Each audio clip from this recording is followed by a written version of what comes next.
All right, thank you for holding, everybody. We're now joined with Jamey Chadwell, the head coach of Coastal Carolina. If you have a question for Coach, please dial *1 on your phone at this time. Again, *1 to get in the queue.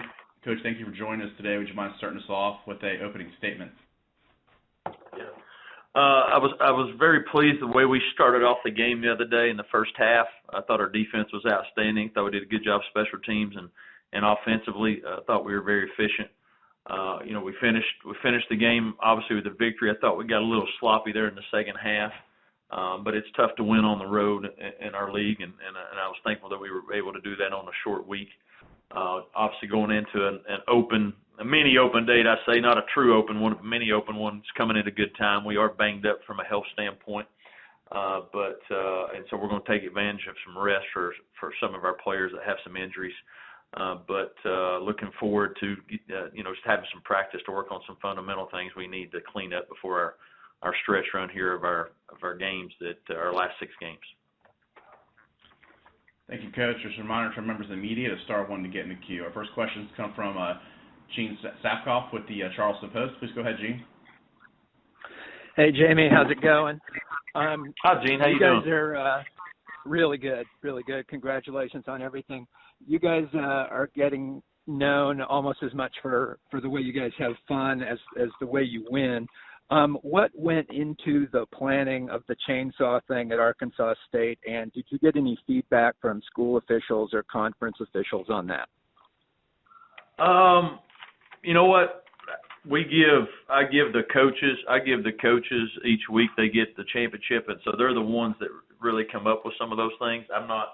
I know I have an idea of some of it. I don't have a complete how everything's going to break down. I just have sort of in general, and then they take it into details. But I've not heard on anything as of right now. How do you think? How would you grade that celebration compared to some of the others you've had? It was probably average, to be honest with you. We've had some pretty good ones, and so, but our coaches come up. I say average. It was a good one. Our coaches come up with different things and to try to motivate our team and from different standpoints. And some are received better than others. Just one more thing, Jamey. Isaiah Likely, wow. What can you say about his progress over the last 2 seasons? Yeah, Isaiah came in as a very underdeveloped player who was raw but had a lot of natural skill sets. And over the last 4 years, his development from physically to understanding the game of football has been tremendous. And we've argued year-round, or the last couple of years, that we feel like he's, one of the best or the best tight end, in the country, and we believe that. And for him to have the opportunity to showcase what he did there on national television and have such a big game, it's not a surprise to us because we know the work that he puts in and we know the talent he has. But he has put a lot of work in to develop his body over the last, several years. He was really a basketball player playing football, and he's really completely changed his mentality, and he's a huge weapon for us and a big reason why we're having success. Thanks, Jamey. Thank you. Thanks, Gene. Our next questions come from Alan Blondin with the Sun News. Please go ahead, Alan. Hey, Jamey. It's good. What do you guys have planned for this week? Is it just 100% preparation for AF? You getting any days off? Anything special? Since we play Wednesday, you don't get. Typically on a normal open date, you might have, more times where you can take a little bit off. But since it's a Wednesday game, you don't have as much of that built in. So our first couple of days here will be more fundamental things that we need to work on fundamentally, just in all phases, our 3 phases of our teams there. And then once we get to Wednesday, basically 7 days out from the game, we'll start, preparing for our opponents. So that's the way we'll handle it. Okay. And secondly here, so to what do you attribute kind of the animosity that's kind of grown between Coastal and Wake, between the fan bases, the players, the teams, exchanges on social media? Is there anything you can pinpoint to what has led to this? Did you say Coastal and who? in Appalachian State. I'm sorry, I'm not sure Okay. if I said that. I'm sorry. I didn't hear what you said there. I guess because we won the game last year, probably is the only thing I can assume. We were the whipping boy there for so long, and then last year you win, and you're not the whipping boy anymore. And then I think, you become sort of America's darlings there a little bit, and you take a little bit of their thunder. And so, that's not from their coaches or their team. I think that's more from a fan base. They've been the cream of the crop for so long, and they got used to that perch, and then they got knocked out. And then when you get knocked out, you get a little upset. And so I think that's natural, and so I think that's what's led to it. But I think it's mostly just because they've been so good for so long, and they still are. They've been the cream of the crop in this league for a long time. And so I think that's what it is, which is good. That's healthy. It's nice to have rivalries. When we first came in here, Alan, we didn't have a rivalry because we couldn't beat nobody. And so when you beat some people, it develops a little rivalry, which is good. That's great for our league. That's great for, I think, for our university, their university, to have some rivals, and that's good and that's healthy for college. That's what makes college football special. Yeah. All right, Coach. I appreciate it. Thank you. All right, thank you, Alan, and thank you, Coach. Do appreciate your time today. Thank you. Thank you. If everyone can stand by, we'll have Kane Wommack of South Alabama on shortly. Please stand by.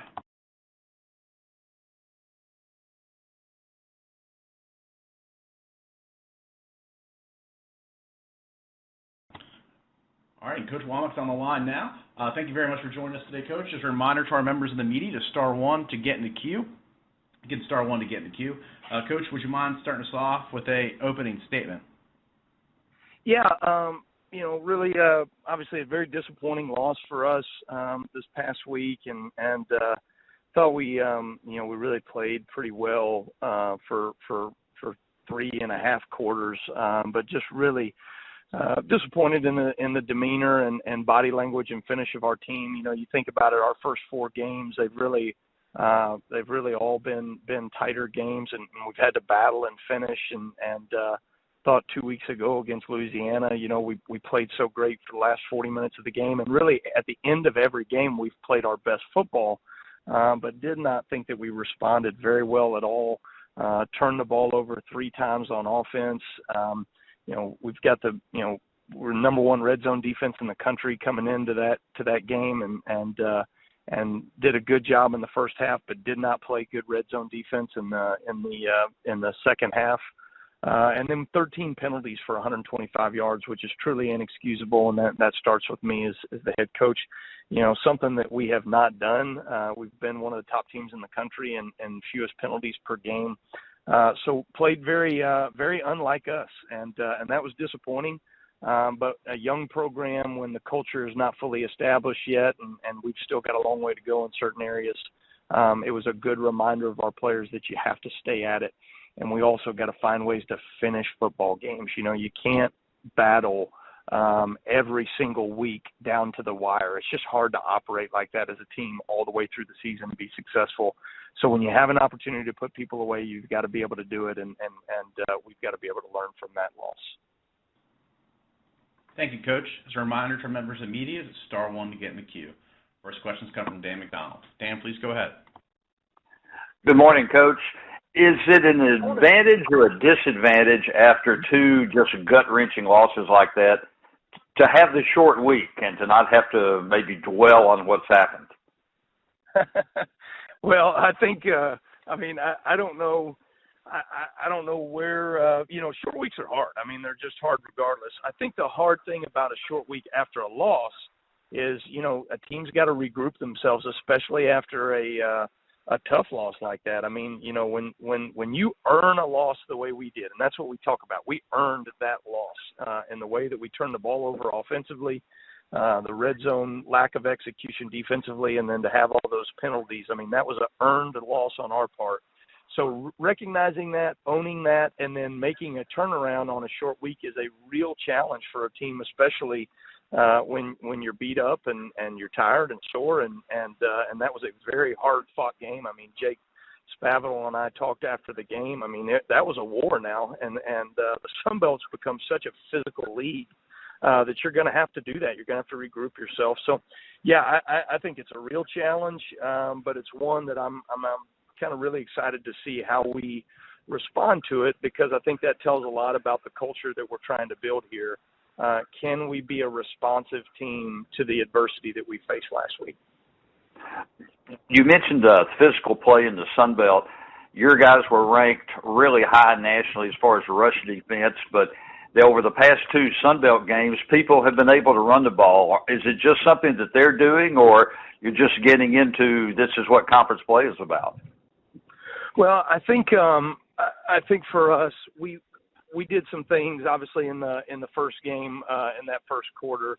You know, Louisiana had a ton of yards rushing, and then we started to kind of settle in, and we limited those explosive plays and really took care of business for the most part against Louisiana for the last really 40 minutes of the game. This one, they hit a couple explosive plays when we were trying to do some bracket coverages on the outside. We did not do – a couple times we got caught in some things schematically that we did a poor job in. But we feel like when we hunker down and try to execute in the run game that we can still do what we need to do. But for us, I think it's just got to be more consistent in a couple of those explosive plays that we gave up in the run game. If I could ask one more real quick, Sure. It may be hindsight 2020, but what do you think about the new overtime rules? Well, you know, I think it was a necessary rule.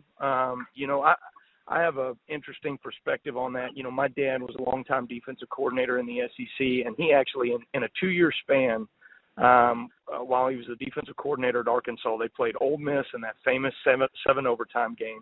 Mm-hmm. Played another 7 overtime game against Kentucky, and then played 6 overtimes against Tennessee, all in a 2-year span. And defensively, that absolutely kills your season stats when you play a game like that finishes maybe 17-17 at the end of the game, and the final score is 68-70. You know, so I guess from a defensive perspective, you know, I think that's a good thing. But I think the sheer just work and load that we put on our players to go through a 7 overtime game where the ball starts on the 25 is almost overwhelming for your team, and it's a major obstacle to be able to overcome for the rest of the season. So I think it was a necessary adjustment, but it does change the way that we have to prepare, because you know those 2-point plays, once you get to the third overtime, I mean, you're just, you know, it's like a free kick, you know what I mean, in soccer or in hockey and all those things. So you gotta have plays ready to go from the 3-yard line out, and then be ready to quickly turn around and go execute on either side of the ball. So I think it's a good thing for our sport, though. Appreciate it, Coach. All right. Thanks, guys. All right. Thank you, Dan, and thank you, Coach. Appreciate your time. Appreciate it. Thank you. If everyone could stand by, we'll have Jake Spavital of Texas State on shortly. Please stand by.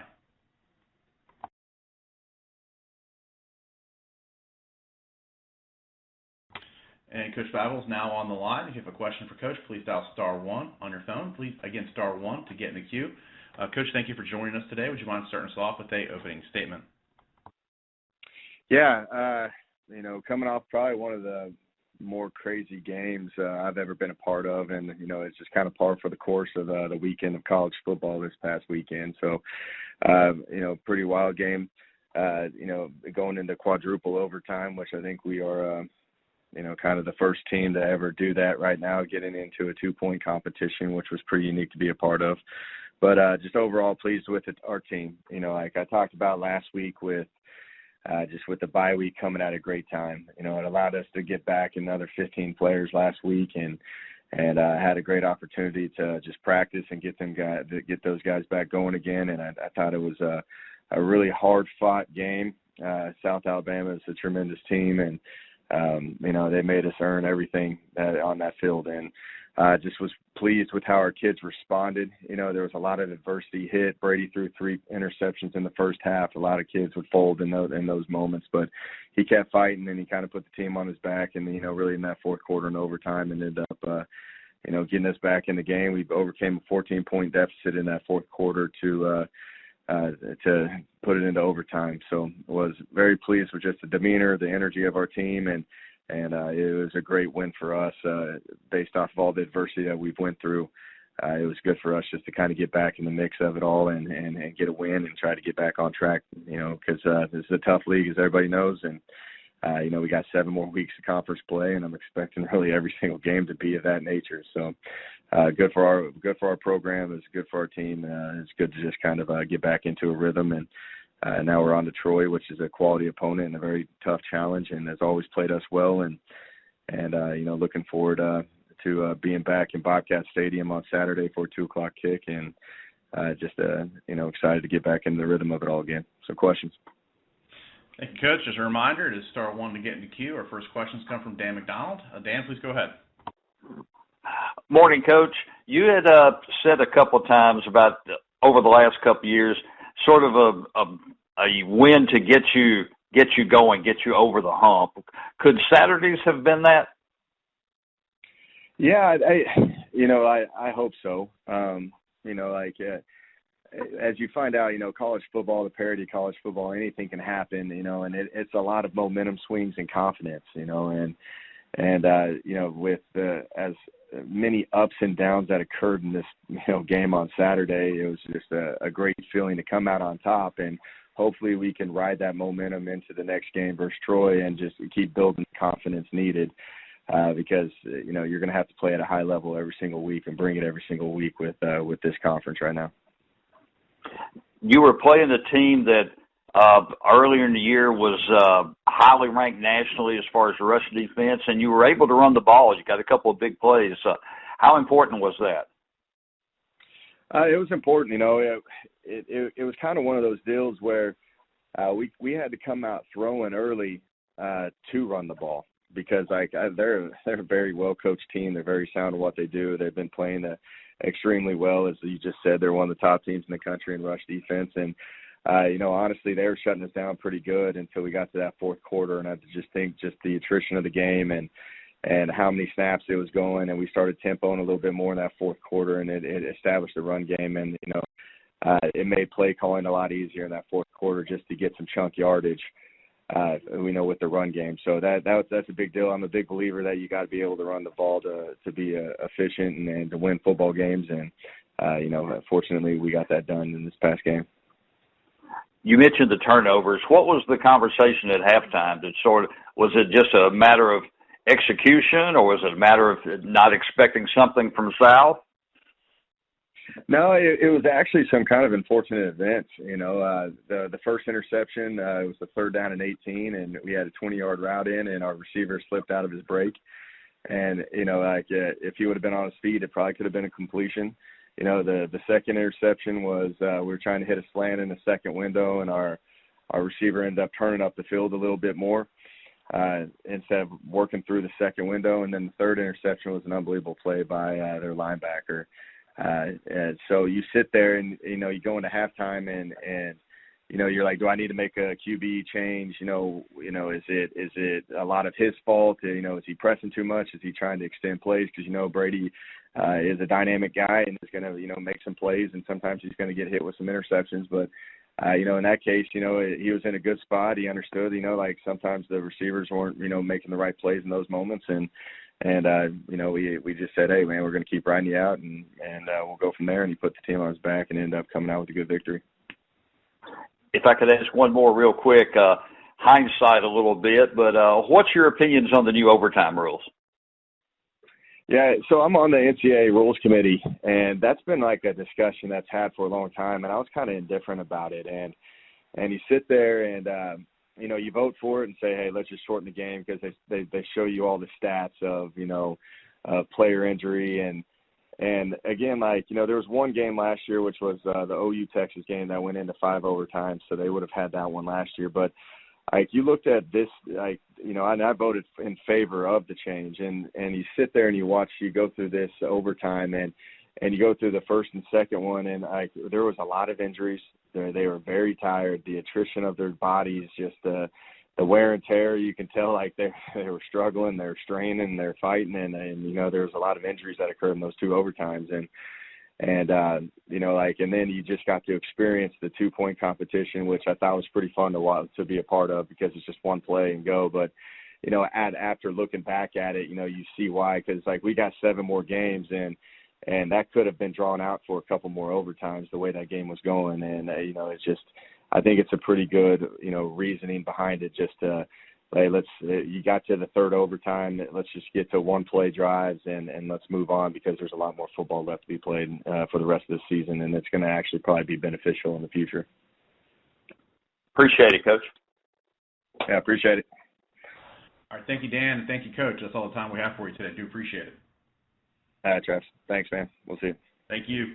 Before we stand by, we'll be back with Georgia Southern interim head coach Kevin Whitley shortly. Please stand by.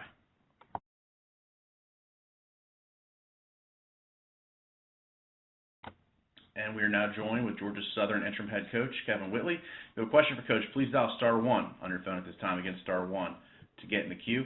Coach, thank you very much for joining us today. Would you mind starting us off with an opening statement? Yes. Coming off a really tough loss to Troy this week, got off to a slow start. Our kids played hard. We were able to get back in the game, give us a chance to win, and unfortunately we came up a little short. Now with that game, we're really working on a short week. We play again this Thursday against a really tough South Alabama team, so we're right now just trying to get ourselves ready to go and get prepared for that game. Thank you very much, Coach. As a reminder, to *1 to get into queue. Our first questions come from Nathan with the Savannah Morning News. Please go ahead, Nathan. Hey, Coach Whitley, how are you doing? I'm great. How you doing? Is it Nathan? I'm okay. Thanks. Yes. No. Okay. Can you just getting the name right? Yeah, Nathan, that's it. Can you talk about what happened this weekend with Gavin Adcock? He was apparently taken off the suspension and was able to dress out or play for the Troy game, and now on Sunday he was removed from the team. Can you explain what happened there? Yeah, I made the decision to let Gavin go. Me and him had a long conversation on Sunday, and after that conversation, I just felt like we just had to move on from him. Gavin's been an excellent kid during my times being here, but we have team policies, and when we choose not to follow those team policies, unfortunately I have to make some tough decisions, and this was a tough decision for me. I wish Gavin nothing but the best, and I know he'll do great things moving forward. I do want to be clear. Did he actually play in the game Saturday or dress out? No, he did dress out, and I'm not sure the number of reps he played, but I know he did get in the game. Yes, sir. Okay. So do you want to say, was there a specific incident that kind of made it a point of no return? Well, I just, I've only been in this position for 2 weeks, and, one of my jobs is to hold kids accountable to what we state in our meeting. So, like I said, he violated the team policy, and I just felt like I had no other choice but to remove him from the team.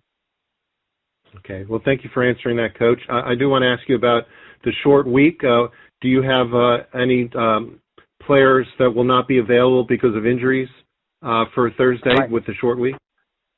Yeah, right now we're pretty healthy. Dexter Carter did not play against Troy, and he may not be available for again this week. The only kids right now other than that is Kadri Jackson. Well, I have to see what he looks like in practice today, but he had a knee injury against Troy, and so just trying to get that assessed and see what he can do or what he can't do. But if I had to give you an answer right now, he would be doubtful for Thursday night. That would be Kadri Jackson. Okay. Thank you, Coach. I'll see you in a little while later. Yeah, other than that, we're pretty healthy. Okay. Thank you, Coach. Yes. We're done? No, we got one more. Coach. Okay. We now have Dan McDonald with the Advocate. Please go ahead, Dan. Morning, Coach. Your team had I'm doing very well. Your team had such a strong offensive performance in the previous game, but looked like you struggled to run the ball on Saturday. Was it a matter of your execution, or was it something that Troy was doing, or a combination of both? I want to say a combination of both. I mean, if you look during the season, we knew Troy had one of the top defenses, not only in the conference, but in the country. They held South Carolina to under 100 yards rushing. So we knew we had a hands full. So I think it was a combination of both. I think, we didn't execute the way we wanted to execute. We felt like we needed to run the ball to give ourselves a chance.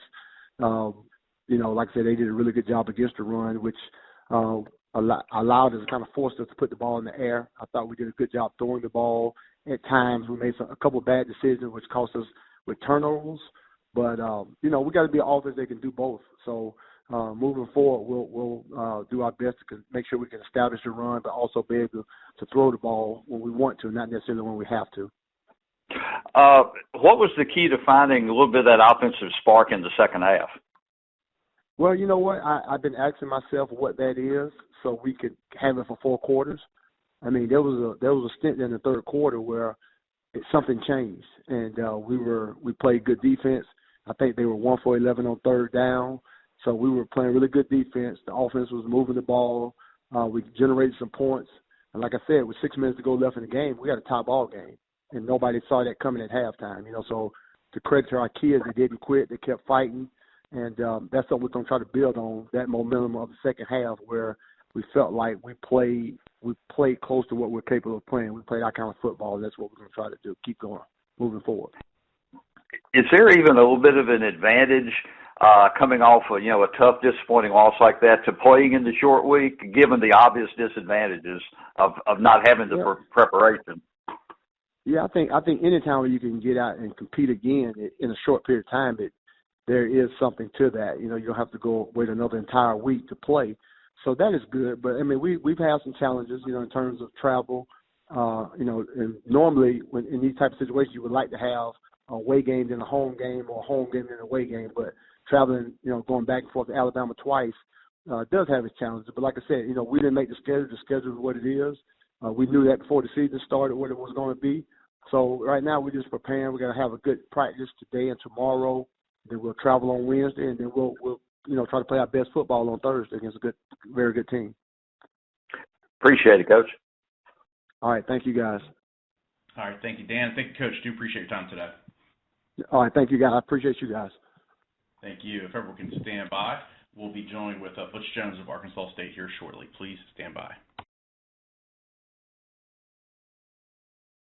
All right, thank you for holding, everybody. We're now joined with Butch Jones, the head coach of Arkansas State. If you have a question for Coach, please dial *1 on your phone at this time. You can *1 to get in the queue. Coach, thank you for joining us today. Would you mind starting us off with the opening statement? Sure. Well, I think the bye week's coming at the right time for us. So many things to get accomplished. 6 straight games. The first thing and most important thing is our health of our football team. So to be able to, come back and get healthy and then just work to be a better football team, the small details. I thought defensively we made some improvements. I thought in the first 2 quarters we played well enough on defense to win the game. But again, just the explosive plays, a lack of eye discipline, eye control really reveres itself in terms of big plays. And then offensively, kind of the same theme is, you have to be able to run the football and protect the quarterback. And at times when we were able to do it, we had success. And at times we didn't. We had too many negative yardage football plays. So, again, I have to make the most of the days of the bye week. And then another great challenge on Thursday night with a very good Louisiana football team coming to town. Thank you, Coach. As a reminder to members of the media, to *1 to get in the queue. The first questions come from Dan McDonald with The Advocate. Please go ahead, Dan. Good morning, Coach. You mentioned the bye week, and I know there's a ton of things that you'd like to get done during it. But you said before, you said a team's got to be able to run the football to be successful. Do you see almost some light at the end of the tunnel there, or is it something that you're still really concerned about? Well, something I'm still really concerned about. And, when we have the fundamentals and details and the pad leverage, proper head placements and hat placements and path of the back, we have a chance. But, football still comes down to one-on-one matchups. And, when we run the football, we need to be efficient, which is a run of 4 yards or more. And we haven't been able to do that. And you look back kind of the storylines of the game is we didn't have 1 third down conversion that was under 3rd and 5. And that's a byproduct of winning on 1st and 2nd down.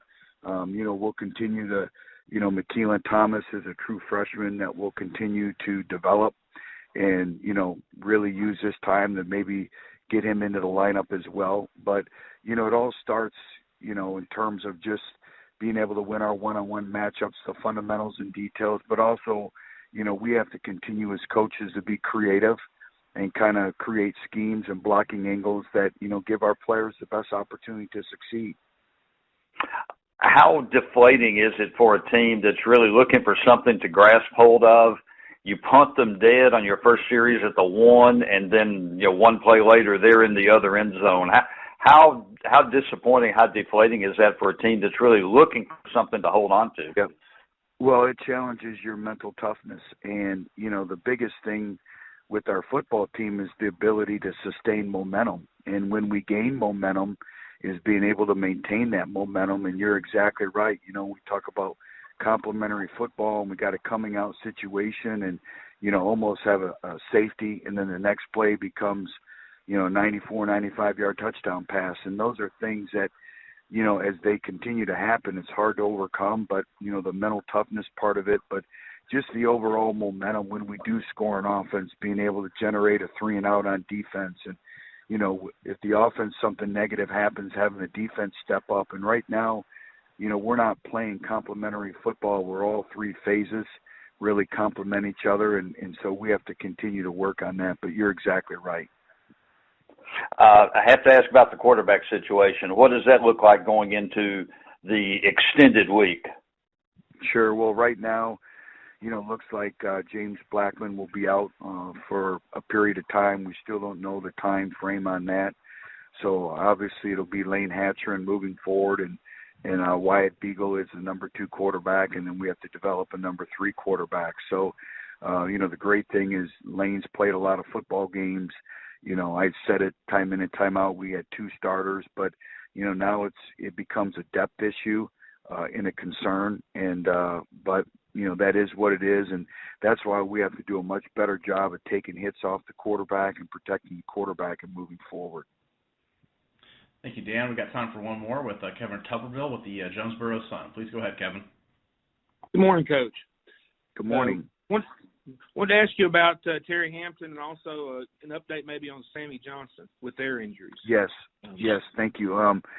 Unfortunately, Terry Hampton's been lost for the year, and right now kind of the deficiencies in our program are starting to show through right now with lack of depth and competitiveness. And so, losing him, I thought he had played his best game to date. And so it's a knee injury, so he'll be done for the rest of the season. And I know he's disappointed, but he'll work to be better for this. In terms of Sammy Johnson, much more positive on that regards. He's back. He's been in the training room. He'll be day by day. So every test that he's done, he's passed. So that's a real positive. Thank you. Is James a shoulder? Is that what his injury is? Yes. Okay. All right. Thanks, Coach. I appreciate it. Thank you. All right. Thank you, Kevin, and thank you, Coach. That's all the time we have for you today. We do appreciate it. Okay. Have a great week. Thank you. You as well, sir.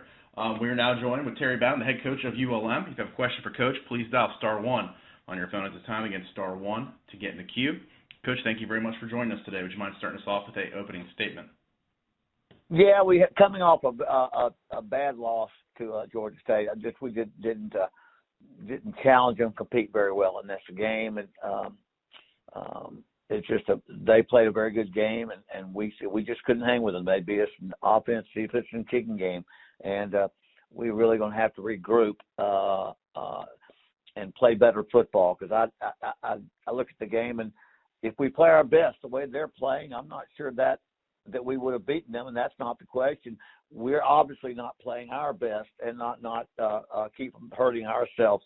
That would have allowed us maybe to be more competitive. We have to continue to execute what we're trying to do offensively, defensively, the kicking game, so we can get against these teams. And Georgia State's a really good football team with a really tough schedule, but you got to hope you can hang a little better with Georgia State. But we're going to play a lot better. The situation is we just got to correct our mistakes and play better each week, and that's something you don't have to look at who you're playing, but what you're doing.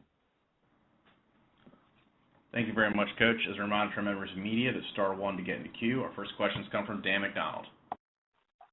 Good morning, Coach. Good morning, Dan. You've played 2 really good offensive teams the last couple of weeks. But are you your defense? Are you still concerned with the volumes that they've been giving up over those 2 weeks? Yeah. I mean, with Coastal Carolina, the way they've been playing for the 2 years they've been playing, you cross your fingers a little bit. Georgia State, you had to go study what actually is happening. The record didn't indicate what was happening with Georgia State. When you look at how many yards they rushed against Auburn, against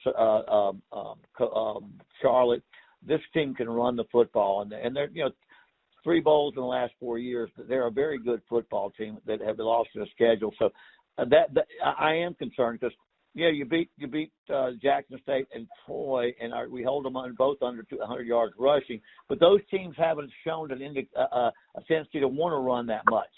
And we faced 2 really good running teams, and we have not matched up well. So yeah, I'm concerned, but all we can do is get better at that. That's if we can be more productive on offense. Don't give up the big plays. We gave up 3 or 4 third downs. I know a 3rd and 20 and a 3rd and 16 that we gave up for first downs. As we began to get better against the run, against good run teams, we don't get to let the score get by with big plays. So, yeah, I am concerned that we just get better. We kind of brought back down to earth after a couple of good wins. That we still got a long way to go to compete with teams. Again, definitely like Coastal Carolina, but Georgia State, give them credit for where they really are, I think, in the development of their program and how well they're playing. They beat us in the offense, they beat us in the defense, and they beat us in the kicking game. So we didn't handle that game very well, and we just got to go and continue not to worry too much about who we're playing, and at this point, still just try to get better at what we do. Could you talk about Chandler Rogers? It looked like he had a very efficient game, having to step in, sort of unexpectedly over the last couple of weeks.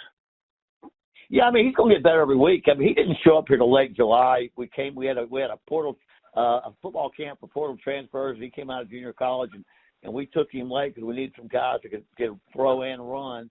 And so he hadn't had a lot of time to learn what we're doing. And so he has some great he's got potential. I mean, he runs very well, and he's got a nice arm. He doesn't know where to throw it, sometimes when or why to throw it, and he's still getting a grasp of our offense. But he's beginning to get better and better as we wait, next few weeks that Rhett's not available. So, yes, he's getting better, but he missed wide-open touchdown pass. We dropped a wide-open touchdown pass that would have kept the game more competitive early, which we would have had to do. And so it's not so much in his ability. I think I like his ability, his comprehension of what we're doing, how to get us out of bad plays. That takes a little more time. He's the kind of guy that if he's in your program, he's going to make you a darn good quarterback. Right now, he's having to play a little bit more than you would like at this stage of his knowledge of our game. And we have to figure out what he can do and what he can handle and go into a game, letting him to relax and play football. Your non-conference schedule again shows its strength again this week. What do you see from Liberty, and how difficult is it to sort of step out of the conference right when you're starting to play league games? Well, I mean, having been at Akron 7 years with the MAC, we kind of do the same thing in the MAC as they do in the Sun Belt. You play a pretty hefty non-conference schedule, and sometimes you don't just want to get beat. You don't want to get beat up. Liberty's one of those teams, if you scheduled it 10 years ago, you might not have known what they have. But if you schedule that game within the last 5 or 6 years, you know how good Liberty is. They are just a notch above. They're very, very talented. As far as a group of 5 schools go, they're as talented as anybody in the country in the group of 5 level. And so, but you know what? That's the way it is. Many times I know at Akron, when I was in that type of situation, you want to go, if you can go 2-2 in non-conference, and sometimes even when you go 1-3, you still can get to a bowl game. Now we're not in that position yet, but I think everybody in this conference, when they play a couple of money games, and then you've got to play tough non-conference games on top of that. That's unlike I know when I was at Auburn, your 4 non-conference games were generally ones that were going to be W's, because you had to fight for wins in the conference. At the Sun Belt, or at least at some of us in the Sun Belt, getting through the non-conference schedule is just hoping you can win a couple and don't get hurt. Appreciate it, Coach. All righty. All right. Thank you very much, Dan, and thank you, Coach. We do appreciate your time today. All right. Thank you. Thank you. If everyone could stand by, we're gonna pause here. As noted earlier, we will not have Napier or Shawn Clark today, so we're going to take a brief pause. We'll be back with Chip Lindsey of Troy here at 11:26. Thank you, and please stand by.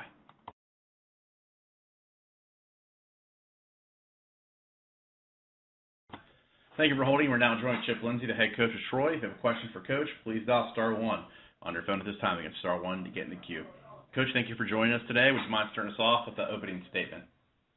Yeah, sure. Thanks for being here. Obviously, really excited to get a conference win on Saturday. It was really a hard-fought game between two teams that traditionally get after each other. So we got off to a great start, I thought, in all three phases.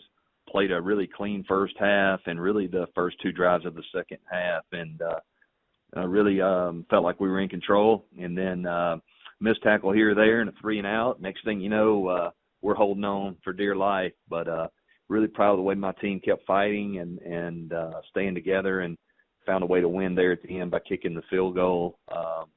Thought offensively, I thought we continued to improve. We're able to run the football better, which is something we've really been stressing. Gunnar Watson got the start, played well, took care of the football, which is extremely important. Something we really have emphasized on that side of the football, and thought Jamontez Woods, our running back, had a great night, one of his best nights, ran for right at 100 yards and on, I think, 9 carries. So it's good to see that. Reggie Todd made a few plays, scored a touchdown. So it's good to see those guys making some plays. Again, offensively, just trying to search for that consistency, to put a whole complete game together. Still haven't done that yet, but making a lot of strides, so we're excited about that. Defensively, I thought we really played extremely well. Held Georgia Southern under 100 yards. I think I was told for the first time or the sixth time in their FBS history that's been done. When you do that with an option football team, I think that says a lot. I thought our front played extremely well. Give Georgia Southern credit. They went to throwing it probably a little more than we expected and hit some passes on us, but defensively, we were pretty solid there except for a couple drives there late in the third quarter. Special teams I thought was solid, obviously kicking the game-winning field goal, and I think the kickoffs were extremely important. They have a pretty good returner, and we kept it away from him most of the night. So overall, it's a good team win for us. We're still a football team that's improving each week, which is what you want to see this time of year. And obviously got a big conference test on the road now with Texas State, who got a big win and is much improved. So got to have a good week of practice and be ready to go. Questions? Thank you, Coach. As a reminder to our members of the media to *1 to get in the queue. Our first questions come from Dan McDonald with The Advocate. Please go ahead, Dan. Good morning, Coach. Good morning. How big, what you had, a disappointing loss in Monroe 3 weeks ago. You probably deserved better at South Carolina. How big was it just to sort of shake all that off and come back and get a win the way you did? Yeah, it was huge. That's a great point. I mean, we didn't play very well at Louisiana Monroe, and give those guys credit. They beat us that night, but we were extremely disappointed with our performance there. Thought we rebounded extremely well at South Carolina, just, turned the ball over too much to get the win. We had every opportunity to do that there.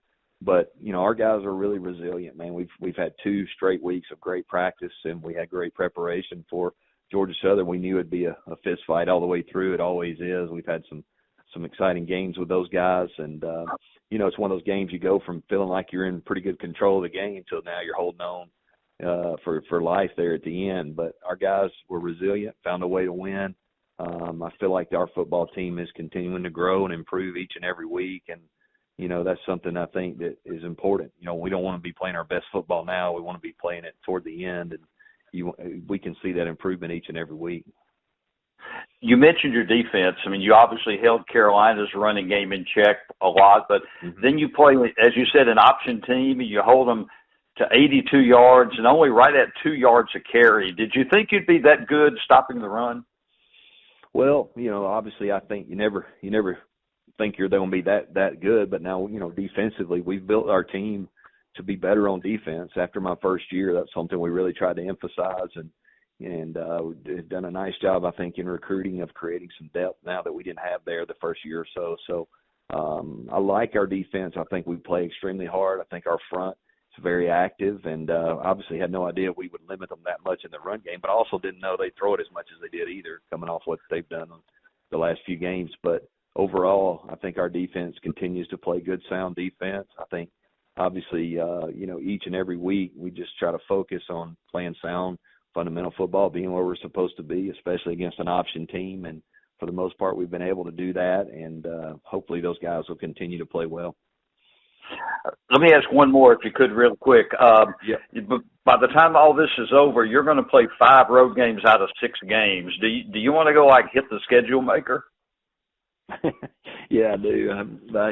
They didn't ask me for sure. You can tell, Dan, but it is what it is. I mean, I'm sure I hadn't looked at everybody else's schedule, but we all probably have things in our schedule we're not happy about. But we've kind of taken that approach. No excuses. We'll try to find a way to do it. Luckily, we got a plane flight this week. 3 straight bus trips, 6 hours is tough, but we got a plane flight this week, and hopefully that'll help us play a little better on the road. But it is what it is. You got to play your schedule, and the good thing is we get several home games in a row here toward the end. Appreciate it, Coach. Thank you. All right. Thank you, Dan, and thank you, Coach. Do appreciate your time today. All right, guys. Thank you. Appreciate it. Thank you. If everyone could stand by, we'll place on a brief hold here. We'll be back with Shawn, Elliott of Georgia State. Please stand by. Thank you for holding, everybody. We're now joined with Shawn, Elliott, the head coach of Georgia State. If you have a question for Coach, please dial *1 on your phone at this time. Again, *1 to get in the queue. Coach, thank you for joining us today. Would you mind starting us off with an opening statement? Sure. Good afternoon. Our Georgia State football team traveled down to Monroe, Louisiana to take on our second conference opponent in ULM, and very fortunate we came out of there with a win, and we're all feeling a lot better than we have been around here.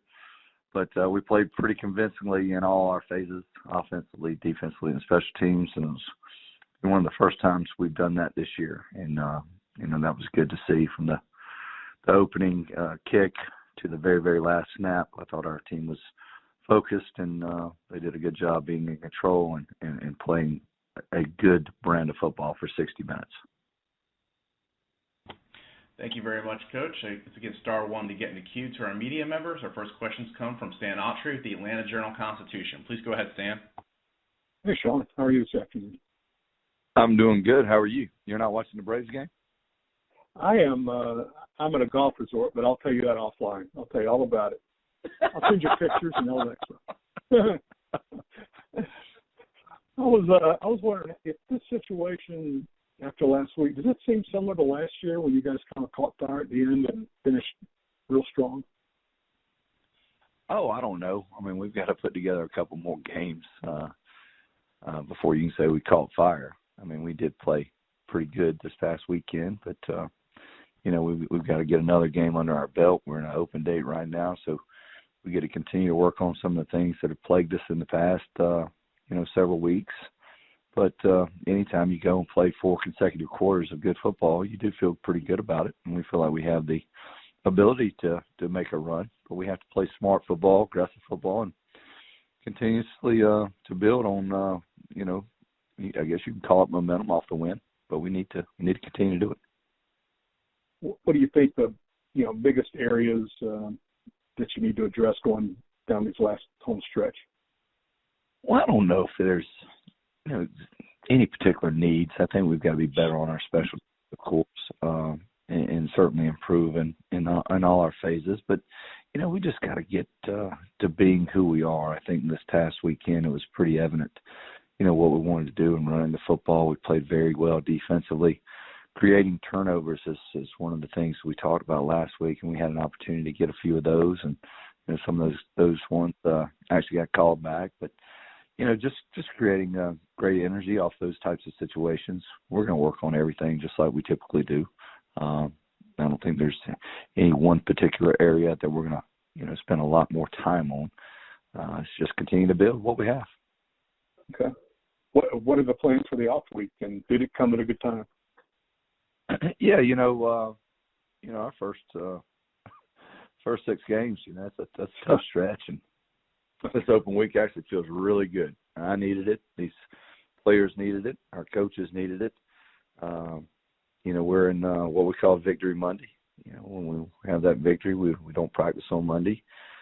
We brought our guys in this morning for a little bit of we had a guest speaker in here from Merrill Lynch that talked about financing and different things about credit and just enlighten us on some of the things that we take for granted a lot of times. And we're going to go out and we're going to get better Tuesday, Wednesday, and Thursday. We're going to take Friday, Saturday, and Sunday off and get ready for Texas State coming in here the following week. All right. Sounds good. Congratulations on the big win last week. Thank you very much. All right. Thank you, Stan. And we have time for one more with Dan McDonald with The Advocate. Please go ahead, Dan. Morning, Coach. Good morning, sir. How are you? And I'm not at a golf resort, so I guess I'm okay. Can you talk a little bit about Darren Granger's performance? It looked like he stepped in and sort of given you a spark. I mean, he had a great statistical game on Saturday. Yeah, I think Darren did. That's his best game since he's kind of taken over that position a little bit. He really did a fine job running the football. And then, some of those throws there, the deep balls were really nice. And he just, he does provide a little bit of that energy, a little bit of that spark. He's got a great demeanor. There's a confidence in him, but not an overconfidence where you would think it was a cockiness. And I don't know, it's kind of a gravitating attitude that he has. It pulls people in close to him. And I thought he had a really nice game on Saturday evening. If I could ask one more, something I'm sort of working on. I don't know if you've had much chance to look at the Texas State-South Alabama game at the end, but I wanted to ask you about the new overtime rules and what your thoughts are on them, and do they change the way you have to prepare? I don't think so. I'm in favor of it, to be honest with you. I think it's desperately needed to happen. Need to push that game forward and get it over with. I mean, you've got to go out and execute, and you've got to be prepared to do so. I don't think it changes anything. People have various mindsets on the two-point play and how to prepare for it and what you need to have, and I think we all need to have that in the back of our minds of how you're going to approach it and what you're going to do moving forward. But I don't think it's changed anything, to be honest with you. Appreciate it, Coach. Yes, sir.